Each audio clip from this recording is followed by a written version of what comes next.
Hello, dear friends. This is Phone Support Channel. Before you start watching this video, please subscribe to the channel and give it a like.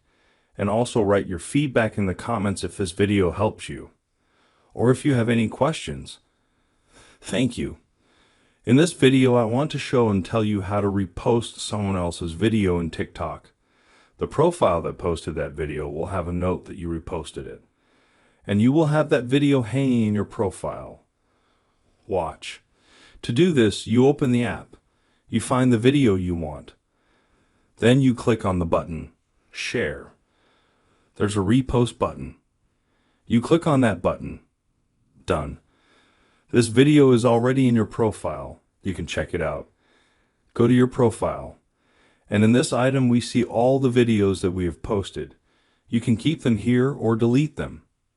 As you can see, it's a very easy and quick way. Done. There's nothing complicated about it. If you like this video, put likes and subscribe to the channel. And also watch other useful videos on the channel. That was Phone Support. See you later. Bye bye.